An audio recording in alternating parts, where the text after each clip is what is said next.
যদি এমন হয়, আপনার চারিদিকে শুধু ধ্বংসস্তূপ, কনকনে শীত, তুষারে ঢাকা রাস্তা, আর সেই ধ্বংসস্তূপের প্রতিটি ইট, প্রতিটি নর্দমা থেকে ওত পেতে আছে মৃত্যু। সময়টা 1942 সাল। হিটলারের সেই অজেয় সিক্সথ আর্মি তখন দর্প ভরে এগোচ্ছে স্তালিনগ্রাদের দিকে। তাদের হাতে অত্যাধুনিক অস্ত্র, আকাশ দখল করে আছে নাৎসি যুদ্ধবিমান। মনে হচ্ছিল স্তালিনগ্রাদ দখল স্রেফ কয়েকদিনের ব্যাপার।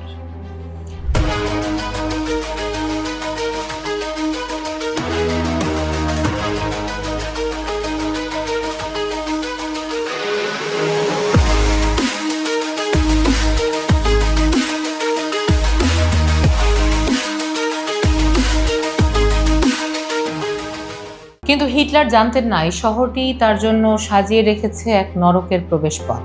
সোভিয়েত বাহিনী এখানে এমন এক চাল চালল যার নাম তারা দিয়েছিল র্যাটেন ক্রিক বা ইঁদুরের যুদ্ধ। ইঁদুরের যুদ্ধ নামটা শুনে গা ছমছম করে না? যখন আধুনিক আর্টিলারি বা বড় বড় ট্যাঙ্ক ধ্বংসস্তূপের গলি ঘুঁচিতে অকেজো হয়ে গেল, তখন লড়াইটা নেমে এলো সরাসরি ড্রেন, নর্দমা আর ভাঙা ভবনের সিঁড়িতে। মৃত্যুর চোখে চোখ রেখে যারা জীবন খুঁজে পায়, স্তালিনগ্রাদের সোভিয়েত সেনারা ঠিক সেটাই করছিল। তারা এক একটি ভাঙা বিল্ডিংকে দুর্গে পরিণত করেছিল। জার্মানরা দিনে যে তলা দখল করত, রাতে সোভিয়েত স্নাইপাররা সুড়ঙ্গ দিয়ে এসে আবার তার দখল নিত। এখানে একটা মজার দ্বিমত আছে। কোনটা বলতো? হিটলারের জেনারেল পাউলাস চেয়েছিলেন শীত আসার আগে পিছু হটতে, কিন্তু হিটলারের সেই আকাশ চুম্বী আত্মবিশ্বাস। তিনি পাউলাসকে স্রেফ পদোন্নতি দিয়ে বললেন, যে কোনো মূল্যে টিকে থাকতে হবে। আর সেই পদোন্নতি পাউলাসের জন্য শাঁখের করাত হয়ে দাঁড়ালো। ওদিকে সোভিয়েত জেনারেল ভাতুতিন খেললেন তার মাস্টার স্ট্রোক, অপারেশন ইউরেনাস। তারা মূল জার্মান বাহিনীকে আক্রমণ না করে তাদের দুর্বল সহযোগী বাহিনীদের উপর ঝাঁপিয়ে পড়ল। ফলে যা হওয়ার তাই হলো। যারা শহর অবরুদ্ধ করতে এসেছিল তারা নিজেরাই শহরের ভেতরে অবরুদ্ধ হয়ে পড়ল। বাইরের সাথে রসদ ও খাবারের সব যোগাযোগ তখন বিচ্ছিন্ন। হিটলারের এলিট সিক্সথ আর্মি না খেয়ে তখন ধুঁকছে। তোমার কি মনে আছে প্রাইভেট উইলহেলম হফম্যানের ডায়েরির কথা? তিনি লিখেছিলেন, শস্য গুদামের উঁচু ভবনটি মানুষ নয়, বরং দানবেরা দখল করে রেখেছে, যাদের কোনো গুলি বা আগুন দিয়ে ধ্বংস করা যায় না। হিটলারের সেই অত্যাধুনিক বাহিনী তখন স্রেফ বাঁচার জন্য ইঁদুরের মতো গর্তে লুকোচ্ছিল। শেষ রক্ষা কি হলো?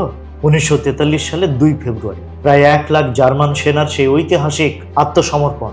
যে হাতগুলো এক সময় পুরো ইউরোপ কাঁপিয়েছিল, সেই হাতগুলো সোভিয়েত শীতের কাছে তুলে ধরতে হলো। আসলে স্তালিনগ্রাদ আমাদের শেখায়, অস্ত্রের চেয়েও শক্তিশালী হলো দেশপ্রেম আর টিকে থাকার আদিম লড়াই। স্তালিনগ্রাদ না হারলে হয়তো দ্বিতীয় বিশ্বযুদ্ধের ফলাফল আজ অন্যরকম হতো। আলোচনার একদম শেষ প্রান্তে চলে এসেছি আমরা। আসলে স্তালিনগ্রাদে সেই ইঁদুরের যুদ্ধ নিয়ে কথা বলে শেষ করা যাবে না। তবে আপনাদের জন্য একটা প্রশ্ন রেখে যেতে চাই, অত্যাধুনিক প্রযুক্তির চেয়েও কি যুদ্ধের ময়দানে মনস্তাত্ত্বিক কৌশল বেশি কার্যকর? কমেন্টে জানান আপনার মতামত। আর আজকের এই আলোচনা যদি আপনাদের ভালো লেগে থাকে তবে ভিডিওটি শেয়ার করতে ভুলবেন না। অনেকক্ষণ তো আমাদের কথা শুনলেন, এবার বিদায় নেওয়ার পালা। ঘড়ির কাঁটা বলছে আজকের মতো এখানেই থামতে হবে।